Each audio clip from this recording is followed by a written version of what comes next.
कभी सोचा है कि असली ताकत क्या होती है? क्या वो किसी चट्टान की तरह कठोर होने में है, या फिर किसी नदी की तरह कोमल और लगातार बहते रहने में? आज हम एक बहुत ही पुरानी और दिलचस्प कहानी के जरिए इसी सवाल के अंदर छिपे जवाब को ढूंढने वाले हैं। तो सवाल यही है कि आखिर सच्ची शक्ति है क्या? एक तरफ है वो पत्थर जो अपनी जगह से टस से मस नहीं होता, एकदम अटल। और दूसरी तरफ है वो नदी जो कोमल है, लचीली है और हमेशा बहती रहती है। पहली नजर में तो पत्थर ही ज्यादा शक्तिशाली लगता है ना? लेकिन ये कहानी शायद हमारी सोच को बदल दे। तो सबसे पहले ये समझते हैं कि शक्ति के ये दो अलग अलग रूप हैं क्या। चलिए कहानी में चलते हैं। जरा सोचिए, एक खूबसूरत पहाड़ी इलाका है। वहां एक बहुत बड़ा कठोर पत्थर है जो ना जाने कितनी सदियों से हर तूफान, हर मौसम का सामना करते हुए वहीं खड़ा है। और ठीक उसके पास से एक छोटी सी शांत नदी चुपचाप बह रही है। यहीं से शुरू होती है हमारी कहानी, कठोरता और कोमलता के आमने सामने आने की कहानी। तो फिर इन दोनों के बीच होता क्या है? देखते हैं कि ये कहानी हमें कहाँ लेकर जाती है। अब जो पत्थर था उसे अपनी ताकत पर बड़ा घमंड था। वो नदी को देखकर मजाक उड़ाता, कहता, अरे तुम तो इतनी कोमल हो, इतनी धीरे धीरे बहती हो, तुम्हें क्या शक्ति होगी? असली ताकत तो मुझ में है। देखो मैं कितना अटल हूँ, मुझे कोई हिला भी नहीं सकता। उसकी नजर में नदी की कोमलता उसकी सबसे बड़ी कमजोरी थी। लेकिन नदी का जवाब कमाल का था। उसने कोई बहस नहीं की, कोई झगड़ा नहीं किया। वो बस मुस्कुराई और चुपचाप अपने रास्ते पर बहती रही। उसकी असली ताकत किसी को नीचा दिखाने में नहीं, बल्कि अपने काम को लगातार करते रहने में थी। और ये कोई एक दो दिन की बात नहीं थी। दिन हफ्तों में बदले, हफ्ते महीनों में और महीने सालों में। कई साल बीत गए।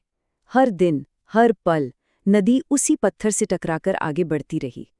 ये हमें सिखाता है कि कुछ सबसे बड़े बदलावों में ना वक्त और सब्र दोनों लगते हैं। और फिर देखिए क्या हुआ। सालों की उस लगातार कोशिश का नतीजा सामने आया। वो पत्थर जिसे अपनी मजबूती पर इतना गुरूर था, उसमें धीरे धीरे दरारें पड़ने लगीं। और एक दिन वो छोटे छोटे टुकड़ों में टूटकर बिखर गया। और नदी का क्या, वो तो अब भी वैसी ही बह रही थी, उतनी ही शांत, उतनी ही कोमल।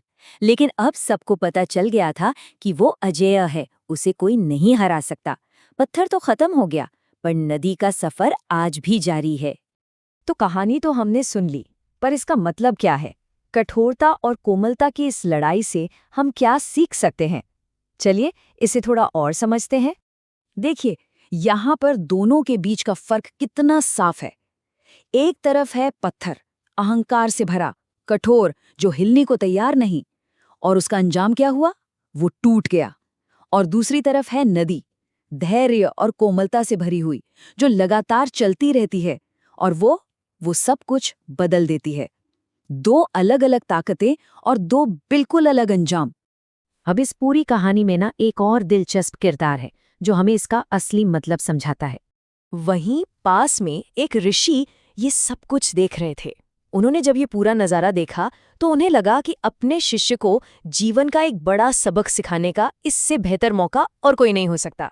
तो ऋषि ने अपने शिष्य को समझाया, देखो, कठोरता जो है ना, वो पहली नज़र में बहुत शक्तिशाली लगती है, पर वो हमेशा टिकती नहीं। असली और स्थायी शक्ति तो कोमलता में ही होती है। उन्होंने इसकी तुलना धर्म के मार्ग से की, जो बिल्कुल नदी की तरह शांत, निरंतर और धैर्य से भरा होता है। और शिष्य को ये बात एकदम समझ में आ गई।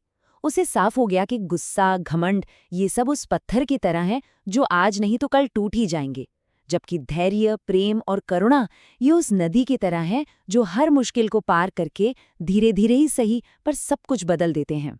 तो इस छोटी सी कहानी का वो बड़ा संदेश क्या है जिसे हमें हमेशा याद रखना चाहिए? चलिए इसके मुख्य सबकों पर एक आखिरी नजर डालते हैं। तो देखिए, 3 बड़ी बातें हैं जो हमें इस कहानी से सीखनी चाहिए। पहली, कोमलता को कभी कमजोरी मत समझिए, वही असली ताकत है। दूसरी, अगर कोशिश लगातार की जाए तो वो सबसे कठोर चीज को भी बदल सकती है। और तीसरी, सही रास्ता हमेशा शांति और धैर्य का ही होता है। तो आखिर में ये सवाल हमारे लिए है कि हम अपनी जिंदगी में क्या बनना चाहते हैं? जब भी कोई चुनौती सामने आए तो हम पत्थर की तरह कठोर और अडिग रहते हैं जो शायद एक दिन टूट जाए, या फिर नदी की तरह कोमल और निरंतर बने रहते हैं जो हर मुश्किल को पार कर अपना रास्ता बना ले? इस सवाल पर सोचिएगा जरूर।